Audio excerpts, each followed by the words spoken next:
Hello students, now हम कहाँ थे? Where we were on the useful micro organisms पर थे। How the micro organisms are friendly to अस।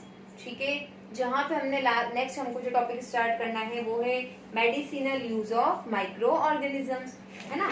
तो बेटा हमने कमर्शियल यूज तक हमने कंप्लीट कर लिया था, किस तरीके से फर्मेंटेशन की प्रोसेस होती है, अल्कोहल प्रोडक्ट्स का फॉर्मेशन होता है। Next is medicinal use of micro organisms. तो मेडिसिनल यूज में हम किसकी बात करते हैं? We talk about the antibiotics. Antibiotics में फीवर आता है तो हम क्या लेते हैं? कोई भी जनरली कोई डिजीज होती है, वीकनेस होती है, तो हम किसका यूज करते हैं? एंटीबायोटिक्स का यूज करते हैं। तो वो एंटीबायोटिक्स एक्चुअली होती क्या है? तो what are the antibiotics? Antibiotics are the chemicals और द सिक्रीशंस होते हैं बैक्टीरियल सेल्स के। ओके, एंटीबायोटिक्स किससे बनती हैं? माइक्रो ऑर्गेनिज्म से ही बनती हैं और माइक्रो ऑर्गेनिजम्स के ही अगेंस्ट यूज करी जाती है। Is it clear? आप यहाँ देखेंगे the source of antibiotic medicine are micro organisms. Actually bacterial cells की टेंडेंसी होती है कि वो अपनी बॉडी पे क्या करती हैं, कुछ सिक्रीशंस फॉर्म करती है, उनके ऊपर कुछ सिक्रीशंस बनते हैं और ये सिक्रीशंस ही अगर यूज होते हैं किसको बनाने में? एंटीबायोटिक्स के फॉर्मेशन में। और यही सिक्रीशंस अगर बॉडी में एज ए एंटीबायोटिक अगर हम लेते हैं तो ये हमारी बॉडी में जाके उस डिजीज कॉजिंग बैक्टीरियल सेल्स की ग्रोथ को क्या कर देती है? इनहिबिट कर देती है, मार देती है। तो एंटीबायोटिक्स बनते माइक्रोब से हैं और उन्हीं को डिस्ट्रॉय करने के लिए यूज किए जाते हैं। मतलब कि ये क्या करेगा? बैक्टीरियल सेल्स की टेंडेंसी होती है कि जब ये number of new daughter cells बनाती हैं तो बैक्टीरिया के ऊपर जो एक कवरिंग होती है उसको बोलते हैं सेल वॉल। क्या बोलते हैं हम? Cell wall. तो ये एंटीबायोटिक क्या करता है, अगर हम बॉडी में ले लेते हैं तो वो बैक्टीरिया को, न्यू डॉटर सेल्स को सेल वॉल नहीं बनाने देता है। एज ए रिजल्ट जो उनकी ग्रोथ रेट क्या हो जाती है हमारी बॉडी में? कम हो जाती है और वो खत्म हो जाते हैं और हम फाइनली क्या कहते हैं? We overcome that. मतलब हम उस डिजीज से क्या हो जाते हैं? रिलैक्स्ड हो जाते हैं।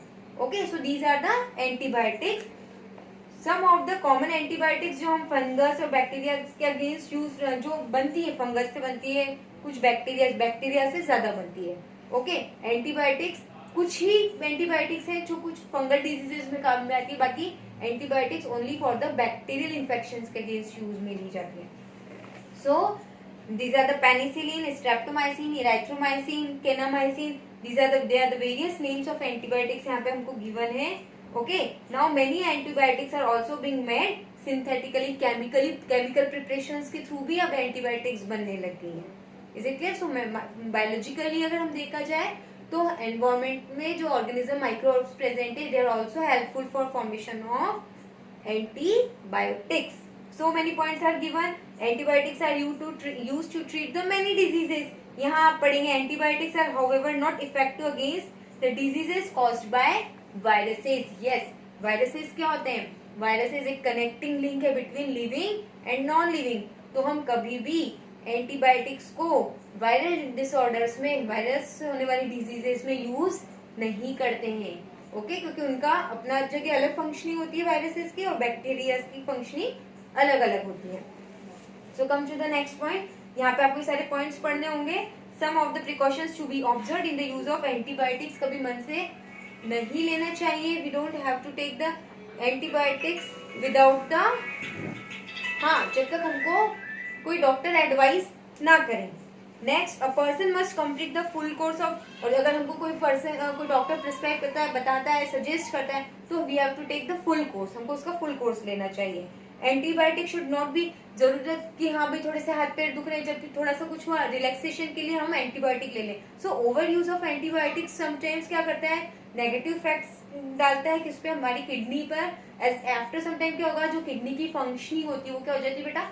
रुक जाती है। That is a over use of antibiotics को हमेशा हमें क्या करना चाहिए? अवॉइड करना चाहिए।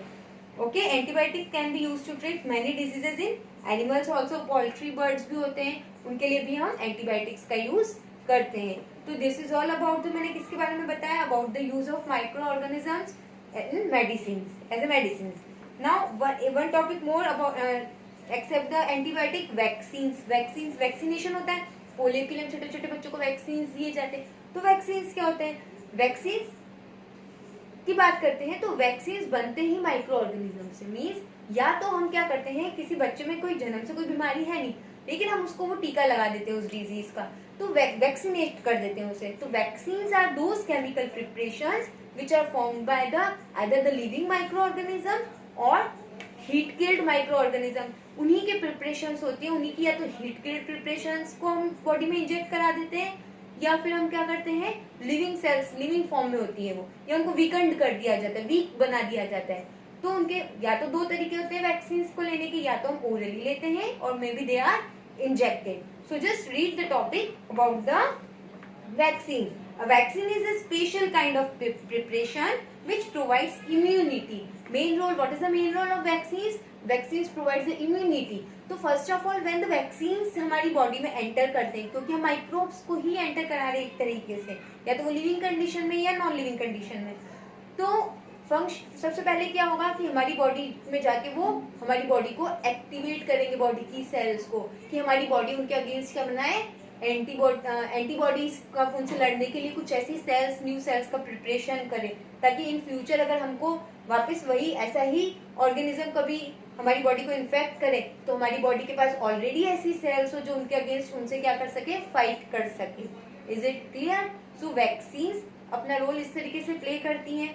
Okay, so vaccine is a special kind of preparation which provides immunity. And what is immunity? Defense mechanism of our body. अगर हमने ऑलरेडी कोई पहले से वैक्सीन ले रखा है किसी डिजीज के अगेंस्ट, इसका मतलब हमारी बॉडी के पास we are having those antibodies, या ऐसी सेल्स हैं जो उस डिजीज के माइक्रोब से लड़ने के लिए ऑलरेडी हमारी बॉडी में बनी हुई, तो it will kill that micro organisms, या उनकी बॉडी में ग्रोथ ही नहीं होने देगी। That is called they are called the vaccines. That chemical preparations, they are called the vaccines, and the process of giving vaccine is known as vaccination. क्या कहा जाता है उसे? Vaccination. So अब आप लोगों को क्या करना है?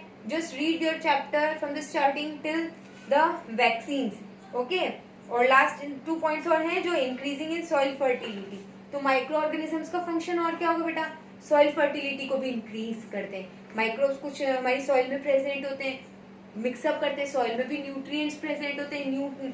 जब हम सीड्स की सोइंग करते हैं तो क्या करते हैं, कुछ नाइट्रोजन फिक्सिंग बैक्टीरिया सॉइल में प्रेजेंट होते हैं कि एनवायरमेंट से नाइट्रोजन को खुद ले लेंगे और फिर उसको प्लांट्स को अवेलेबल करा देंगे, तो प्लांट की ग्रोथ इजीली होगी। That is called the nitrogen fixation, है ना। कुछ लेग्यूमिनस प्लांट्स होते हैं, लेग्यूमिनस प्लांट्स मींस जिनमें फलियां आती है, मटर हो गया।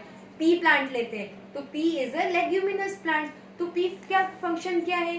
पी का क्या होगा कि पी को नाइट्रोजन की अवेलेबिलिटी हो रही है via the nitrogen fixing bacterias. Nitrogen fixing bacteria अगर सॉइल में प्रेजेंट है तो एटमोस्फेयर की, क्योंकि प्लांट्स और एनिमल्स कोई भी कभी भी नाइट्रोजन को, हम ऑक्सीजन तो लेते हैं बट नाइट्रोजन को कभी भी एनवायरमेंट से डायरेक्टली इनहेल नहीं किया जा सकता।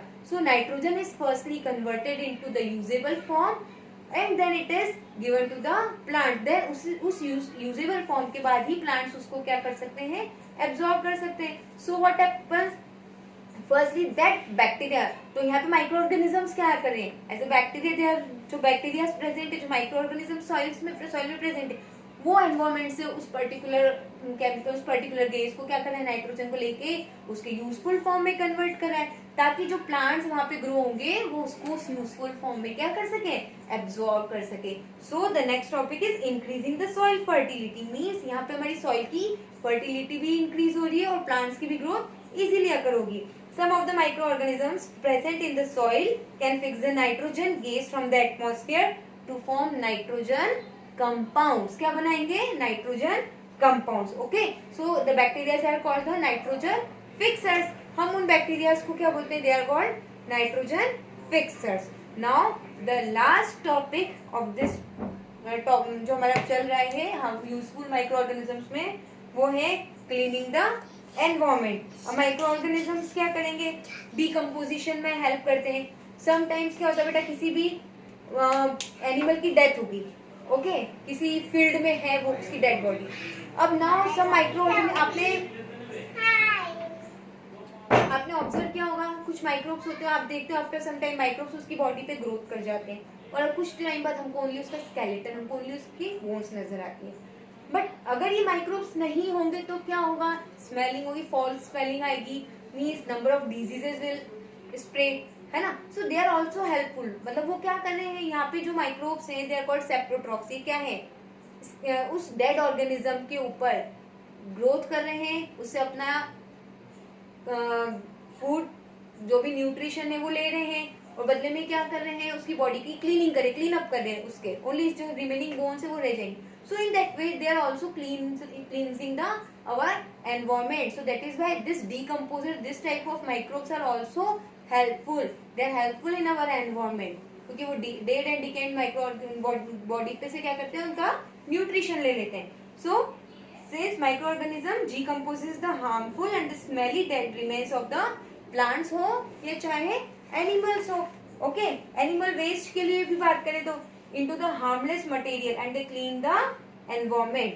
Okay, so this is all about the use of microorganism or about the useful microorganisms के बारे में हमने पढ़ा.